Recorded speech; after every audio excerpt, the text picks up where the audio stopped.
Romanos, capítulo 3. Eu quero compartilhar um pouquinho do Evangelho essa noite, porque nós, crentes no Senhor Jesus Cristo, precisamos ouvir o Evangelho a todo instante. Nós não precisamos do Evangelho somente quando somos convertidos. Nós precisamos do Evangelho todo dia. Todo dia nós precisamos ouvir por que Jesus nos salvou. Como Ele fez isso? Qual a nossa contribuição? Qual é a ação de Deus em nos salvar? Nós precisamos sempre meditar como Ele fez isso. Nas obras de nosso Senhor para salvar pecadores como nós. A gente precisa sempre, constantemente, ir às Escrituras para avivar essas brasas em nosso coração. E um lugar excelente para nós irmos, para começarmos a pensar sobre o Evangelho, é a carta de Paulo aos Romanos. A carta magna das Escrituras, aquela que moveu o coração de Martinho Lutero na Reforma Protestante e de tantos homens usados por Deus. Eu quero ler do versículo 9 em diante, Romanos 3, versículo 9 em diante, que diz o seguinte: que se conclui? Temos nós qualquer vantagem? Não, de forma nenhuma, pois já temos demonstrado que todos, tanto judeus como os gregos, estão debaixo do pecado. Como está escrito, não há justo, nenhum sequer. Não há quem entenda, não há quem busque a Deus. Todos se extraviaram e a uma se fizeram inúteis. Não há quem faça o bem, não há um sequer.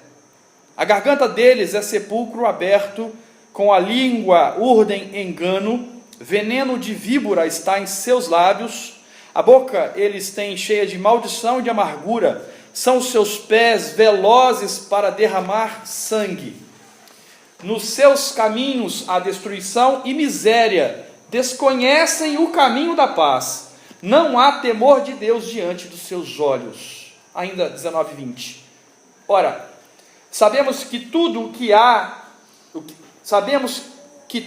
lei diz, aos que vivem na lei o diz, para que se cale toda a boca, e todo o mundo seja culpável perante Deus, visto que ninguém será justificado diante dele por obras da lei, em razão de que pela lei vem o pleno conhecimento do pecado. Vamos orar. Pai de amor, tenha misericórdia de nós, todos que estamos aqui, inclusive a mim. Precisamos do Teu Evangelho, precisamos compreender profundamente as palavras da tua Escritura, para que o nosso coração seja confrontado a notar a Tua beleza, a Tua santidade, as Tuas perfeições, não as nossas perfeições, mas as Tuas perfeições, e correr para os Teus braços, buscando em Ti a salvação para as nossas almas. Tenha misericórdia de nós, em nome de Jesus. Amém. Irmãos, o Evangelho é aquela boa notícia que muda tudo. Mas para entendermos a boa notícia, é condição necessária, essencial, sine qua non, ouvir a má notícia. Você só ama a boa notícia quando entende perfeitamente, pela graça de Deus, a má notícia. E a má notícia que a Bíblia traz é acerca de nós, eu e você. Quando Paulo está escrevendo isso aqui em Romanos, ele primeiro está citando o Antigo Testamento. Isso não é novidade. Ele não está trazendo nenhuma novidade para o povo de Deus. Ele está mostrando para o povo de Deus o que já estava na frente deles há muitos anos. Que os salmos estavam dizendo que não há um justo sequer, que não há nenhum homem justo diante de Deus. todos se extraviaram e a uma se fizeram inúteis. Paulo está falando para dois grupos de pessoas bem distintos na frente dele, os judeus e os gregos, chamados gentios. Então aquelas pessoas estão na frente, são os primeiros leitores dele, por isso ele está dizendo, olha, nem vocês judeus, que têm uma tendência de pensar que vocês têm vantagem por ser judeu diante de Deus, e Deus vai amar vocês com mais facilidade do que ama as outras nações, vocês que pensam isso, olha, é uma má notícia que eu trago para você, que eu quero lembrar-lhes, vocês são injustos, e vocês gregos, que não têm a palavra de Deus, que viviam em ignorância até agora, e aqui nós nos incluímos, brasileiros, que não somos um povo de background histórico, de pano de fundo histórico, que a gente tem a revelação de Deus na nossa história, a gente não tem isso, a gente estava na ignorância, até o Evangelho chegar a nós. Então, os judeus tinham a tendência de pensar que por causa disso, Deus não vai nos condenar, porque nós não conhecíamos o Deus verdadeiro.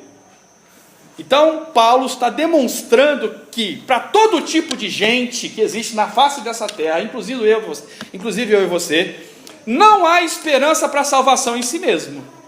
Olha, vocês não podem, não tem como nutrir, diante de Deus, alguma esperança de serem recebidos por Ele nos céus, por causa da vida de vocês. Vocês podem pensar assim, judeus ou gregos, nós somos bons porque fazemos coisas boas, então nós temos uma vida aceitável socialmente, nós não infringimos nenhuma grande lei, nós não somos assassinos de ninguém, eu não mato ninguém, eu nunca fui preso à toa, tem aquela história, né? Ele é gente boa, mas nunca foi preso à toa, né? Eles tinham, e a gente tem isso na cabeça, eu estou tudo bem diante de Deus, porque eu sou uma pessoa legal, eu sou um bom marido, eu sou uma boa esposa, eu sou um bom filho, uma boa filha, está tudo bem comigo e Deus, porque eu estou andando num caminho aceitável socialmente, minha família me aceita, eu não sou uma tragédia na vida da minha família, eu não sou uma tragédia na sociedade, eu não sou um nóia, né? Eu não sou uma aberração social, eu sou homem e quero ser homem até morrer, ou eu sou mulher e quero ser mulher até morrer, então eu não estou nesses pecados grandes aí que o povo o tem como notórios e de fato, de conhecimento popular, que isso é um pecado. E por isso eu vou ser aceito diante de Deus. 99% das pessoas pensam assim. Eu estou falando daqueles que não conhecem o Evangelho, dos que não conhecem o Evangelho. 99% pensa assim. É muito fácil no nosso círculo de amizades notarmos essa conversa. Está tudo bem entre mim e Deus, eu vou na igreja de vez em quando, eu carrego um escapulário ou um tercinho, de vez em quando nas festas eu faço uma oração, faço uma reza, faço uma prece, pago minhas contas em dias, não maltrato minha esposa está muito bem, obrigado, está tudo bem entre mim e Deus. E o que Cristo, através do seu apóstolo Paulo, quer mostrar para nós, é que esse pensamento não é uma proteção nossa diante de Deus, pelo contrário, é um alerta. Se estivermos pensando assim, tem algo errado, a gente não entendeu o Evangelho ainda, porque a boa notícia de que Cristo salvo só é boa notícia quando eu me deparo com as minhas imperfeições de salvação. É impossível eu me salvar. O Gerson não se salva de jeito nenhum. Eu não vou chegar no céu e dizer, eu fui um pastor marromeno. Eu não vou ter nem essa condição, eu acho que eu tenho de dizer diante de Deus, né? Mas eu não tenho condição bíblica de chegar e argumentar com Deus isso. E isso vale para todos nós. Nós não temos atrás do que nos esconder entre nós. Nós não temos atrás do que nos esconder. Nós precisamos de um Salvador. Precisamos de um Salvador. A lei de Deus que foi dada por Moisés, ela serve exatamente, um dos propósitos da lei de Deus, é exatamente isso, mostrar, não há um justo sequer. Não tomarás o nome do Senhor Deus em vão, não farás imagem de escultura, guarda o sábado, honra teu pai e tua mãe, não matarás, não adulterarás, não furtarás, não tomarás. Todo mundo quebra isso aqui dentro. Todo mundo quebra. E se nós quebramos a lei, nós estamos pecando contra o Senhor. E se somos pecadores, o Deus santo, totalmente santo, não pode ter comunhão com um pecador assim. Então, quando eu olho para essa má notícia que a Bíblia traz com muita clareza para nós, se você ler a Bíblia com honestidade, você vai notar isso sempre. Essa má notícia, ela nos informa que nós somos mais pecadores e imperfeitos do que jamais ousamos acreditar. É difícil entender, essa doutrina é chamada depravação total. O homem é totalmente depravado. Não sobra nada dele puro, para dizer assim, ó, tem um pedaço aqui que não está contaminado pelo pecado. Não, está tudo contaminado. Tudo. O homem é inteiro contaminado do pecado. E isso, meditar nisso constantemente, nos humilha diante de Deus. Nos humilha, nos coloca no nosso devido lugar. Nos faz pensar no porquê Deus salvaria alguém como eu. E João Calvino vai dizer isso para nós nas Institutas, que nós de fato só vamos nos conhecer quando conhecemos a Deus. O conhecimento do homem só é inteiro quando ele conhece a Deus. Porque quando ele conhece a Deus, ele vê o padrão perfeito. Rapaz, é isso que eu devia ser? E aí eu me choco com a minha realidade, do que a Bíblia deixa bem claro, expõe, para nós. Você não é Deus, você é imperfeito. E você não consegue chegar lá onde Ele está. Como pode então Ele me amar? É a música que nós cantamos aqui constantemente. Como pode me amar sendo o que eu sou? Como pode me amar se Ele mesmo declara para mim, para você, de que não somos justos e que não há salvação para nós? Aí vem a boa notícia. A boa notícia é que Ele enviou Jesus Cristo para salvar pecadores. Por isso que Cristo foi enviado para os doentes, não para os sãos. Cristo não salva os que acham que estão salvos. Cristo não é a cura, a regeneração para os homens que não entendem que precisam ser regenerados. Porque o ato de se reconhecer é uma graça de Deus. O ato de se conhecer diante de Deus, o ato de concordar com aquilo que Deus está dizendo acerca de nós mesmos, é uma graça que está dentro do plano de salvação individual, minha e sua. Perceber, sim, o Senhor está falando de mim aqui, Senhor, eu não sou justo mesmo, eu olho para mim e vejo exatamente o que o Senhor diz. Eu sou um pecador, pecador é o meu nome. Eu sou o seu prejuízo, ó Deus, e tu és meu lucro. Lutero disse, eu sou o teu pecado, o Senhor é a minha salvação. Por causa de pecadores assim, porque Deus fez uma aliança consigo mesmo, uma promessa de que Ele iria salvar homens pecadores, é que Ele envia seu Filho ao mundo, para que Ele viva aquela vida que nós não conseguimos viver. E Ele se torna o justo e o justificador de todos aqueles que nele creem, o Senhor Jesus. Não sobra para nós nenhum ato para ser realizado de que nós podemos nos agarrar.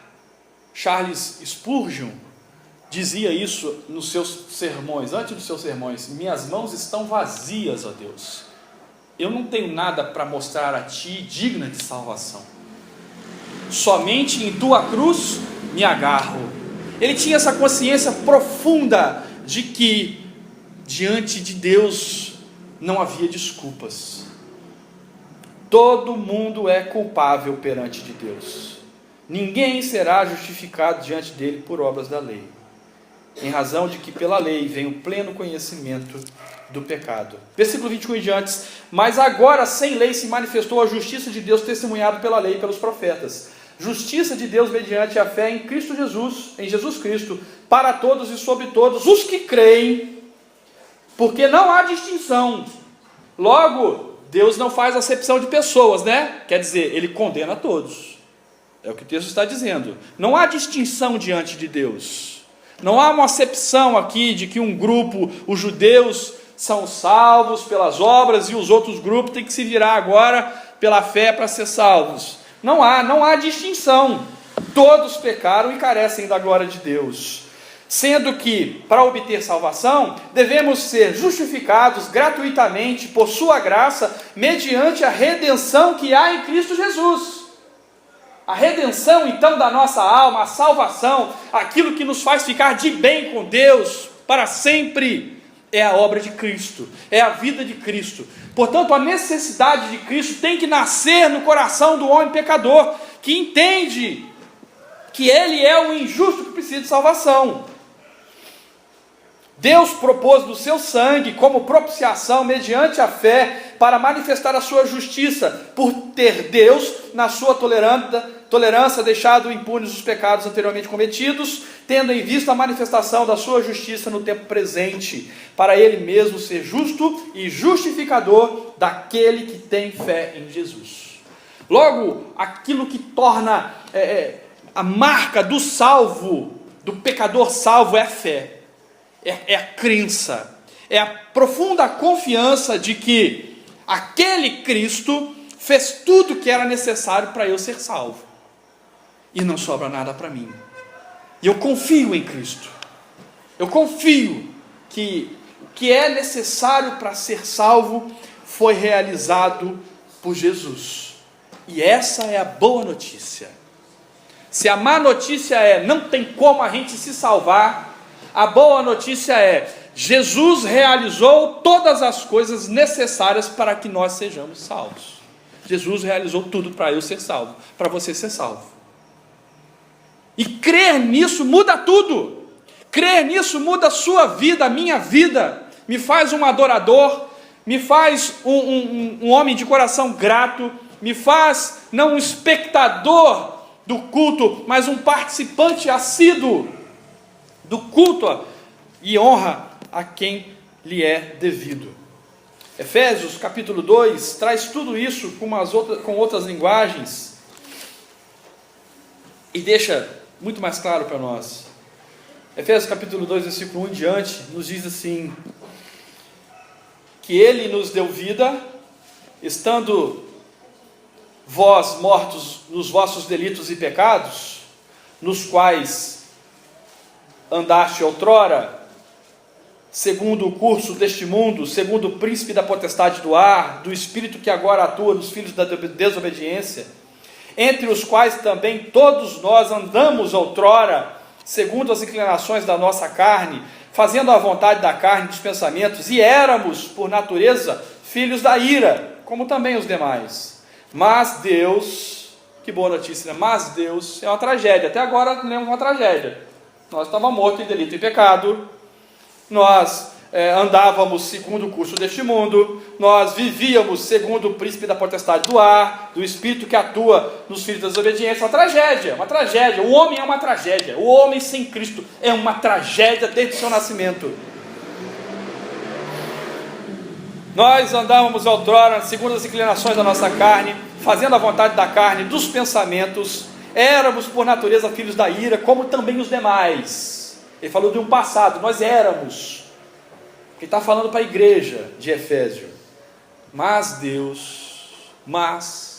Deus, sendo rico em misericórdia, por causa de nós, não, por causa do seu grande amor, com que nos amou, e estando, mesmo sabendo disso, estando nós mortos em delitos e pecados, nos deu vida juntamente com Cristo, pela graça somos salvos, e juntamente com Ele nos ressuscitou, e nos fez assentar nos lugares celestiais em Cristo Jesus, para mostrar nos séculos vindouros a suprema riqueza da sua graça, em bondade para conosco em Cristo Jesus. Porque pela graça sois salvos, mediante a fé. Isso não vem de vós, é um dom de Deus, é um presente de Deus. Ele não vem de obras, para que ninguém se glorie. Pois a salvação, pertencer a Cristo, pertencer a Deus, é uma feitura dele. Nós somos criados em Cristo Jesus para as boas obras, as quais Deus de antemão preparou para que andássemos nela. Isto é a salvação, essa é a boa notícia. Em Cristo somos mais aceitos e muito mais amados do que jamais pensamos. Se longe de Cristo eu sou mais pecador e imperfeito do que jamais poderia acreditar, em Cristo isso muda. Eu sou mais aceito e amado do que jamais ousei especular. Em Cristo eu sou totalmente aceito, porque a sua salvação não depende de você, depende de Cristo. Isso dá segurança, isso preenche o coração de alegria, isso aqui nos move a adorar, pertencer a Cristo. Em Cristo eu sou plenamente aceito. Uma aplicação disso, eu não preciso da aceitação de ninguém, por causa de Cristo, porque eu tenho aceitação em Cristo. Logo, se o mundo vira as costas para nós, eu tenho Cristo. Isso muda a perspectiva. Antes, eu andava segundo as inclinações do mundo e tinha que agradar todas as pessoas. E tinha então que receber o aplauso de um aqui, de outro ali, de outro ali, porque eu precisava ser aceito. O homem é um ser que precisa ser aceito.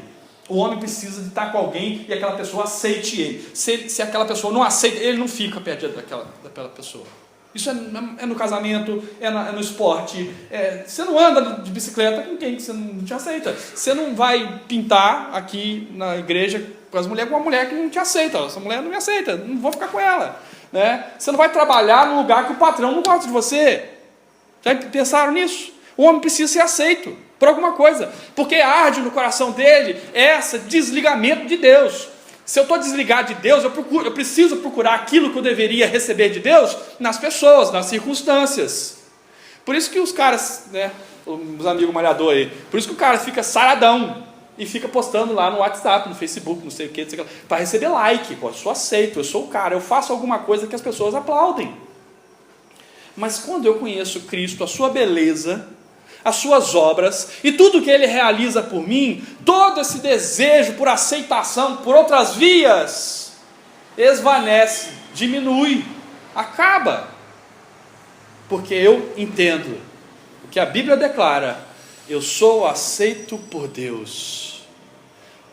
O único ser, totalmente puro, totalmente santo, totalmente justo, totalmente amoroso, nos aceita totalmente.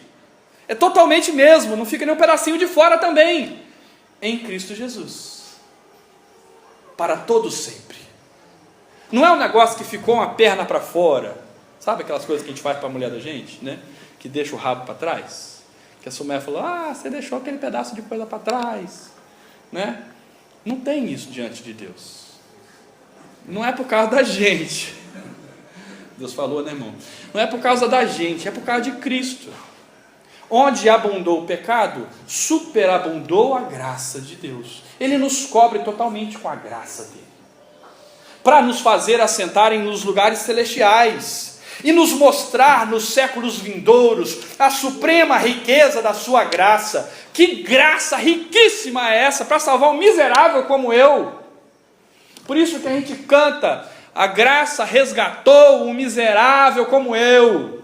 Eu morto fui, mas vivo estou, pois graça conheci. É Bíblia pura, é o Evangelho puro, né?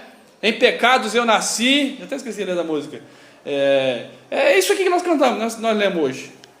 Eu nasci em pecado, eu sou um pecador miserável mesmo. O Senhor está certo em dizer isso de mim, né? E se não fosse a eleição de Deus na eternidade, eu pergunto para Deus diariamente: por que o Senhor me salvou? Eu não vejo nada em mim digna de ser salvo, e cada vez menos. Mas a graça de Deus resgatou o miserável como nós. Isso é o Evangelho, meus irmãos. Isso é o Evangelho puro. Creia nisso. Se arrependa dos seus pecados. E aqui você vai encontrar a salvação. Que a salvação é essa boa mensagem, que Cristo realizou todas as coisas, e nele nós temos condição de nos deleitar na presença de Deus, apesar do que nós somos. Apesar do que somos, nós somos e estamos seguros do Senhor, por causa de Jesus Cristo. Quanto mais a gente medita no Evangelho, mais amor por Cristo aumenta em nossa vida, mais centralidade naquilo que Cristo fez fica o nosso relacionamento com Deus. Porque nós somos imperfeitos, a gente não consegue entender isso tudo com perfeição, mas pela graça do Senhor, o necessário para sermos salvos, nós vamos conhecendo e vamos crescendo diante dele. Eu sou mais pecador e imperfeito do que jamais ousei acreditar. É uma verdade para todos nós aqui. Mas em Cristo nós também somos, aqueles que estão em Cristo, são mais aceitos e amados do que jamais ousaram esperar. É somente nele. Esse é o Evangelho. Tem uma solução para a sua vida, meu irmão. O seu pecado não é um impedimento para a salvação de Deus. A graça do Senhor cobre isso aí. É necessário que você tenha uma marca, que se arrependa disso, que se arrependa daquilo que tem confiado a não ser em Jesus para estar diante de Deus, e diga em oração ao Senhor: Deus meu, obrigado por Jesus, obrigado por Jesus, eu me arrependo, Senhor Deus, eu me arrependo dos meus pecados, porque eu sou pecador. Não é que o fato de saber da nossa depravação vai nos levar numa posição de conforto diante de Deus, não, pelo contrário, vai levar-nos a uma posição de arrependimento. É verdade, Senhor, eu sou isso aí, tenha misericórdia de mim, eu me arrependo de ser isso aí que eu me tornei, eu me arrependo de ser isso aí que sempre fui, e eu quero a tua graça sobre mim, eu quero ser como tu és, pois o Senhor é o meu Senhor.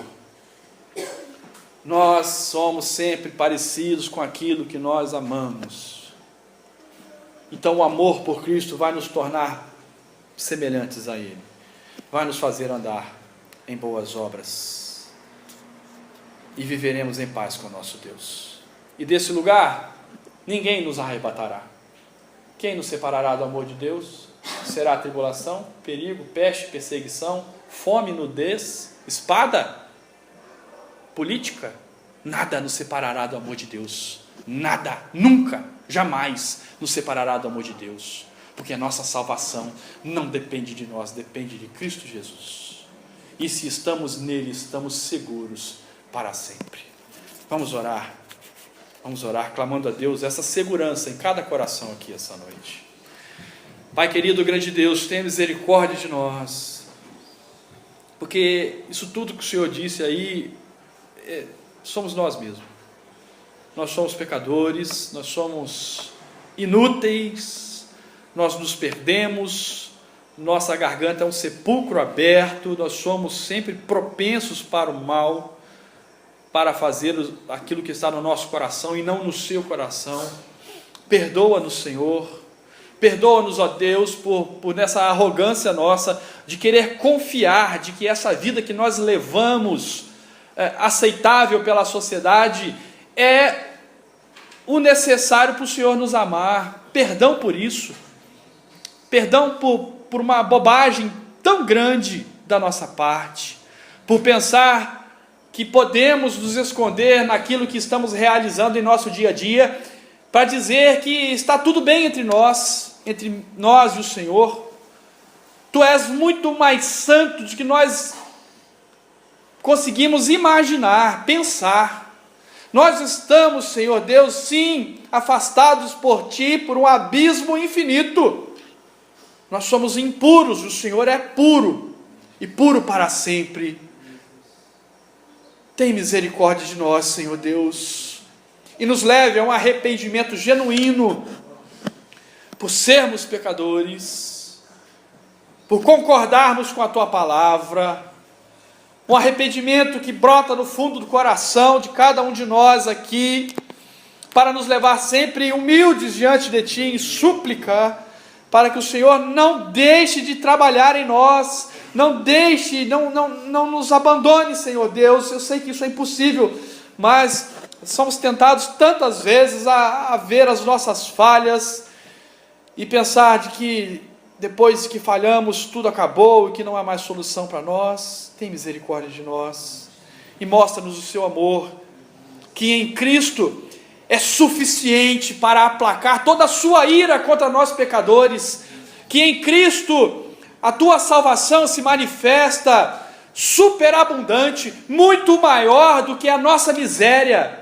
e ela nos cobre totalmente, nos reveste, e por causa de Teu Filho, do Teu plano eterno de salvação, agora nós temos essa ousadia de elevar as nossas palavras a Ti em adoração, porque não estamos confiando em nossa carne, nós não estamos confiando por sermos presbiterianos, nós não estamos confiando, Senhor Deus, por estarmos aqui regularmente, mas nós confiamos em Teu Filho, que realizou tudo por nós, e por causa dele, por causa de Teu Filho, nós temos paz contigo, nós somos aceitos plenamente, somos adotados, recebemos um anel, as Tuas roupas são sobre nós, a garantia é eterna, o selo sobre a nossa fronte e a nossa mão direita é colocado pelos anjos dos céus, e nós seremos ajuntados por Ti naquele grande dia em que o Senhor recolherá a Tua igreja, e todos nós Te adoraremos eternamente, porque a Sua graça é maior do que a vida, e os nossos lábios Te louvam, ó Deus meu,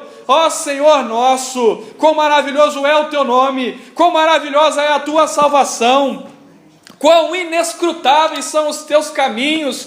Quem conheceu a Tua mente, ó Senhor? Quem deu a Ti para ser retribuído? Nenhum de nós pode dar nada a Ti, mas o Senhor é que tem dado todas as coisas a nós, pela Sua graça e pelo Seu poder, e nós, por causa das Tuas obras, temos paz.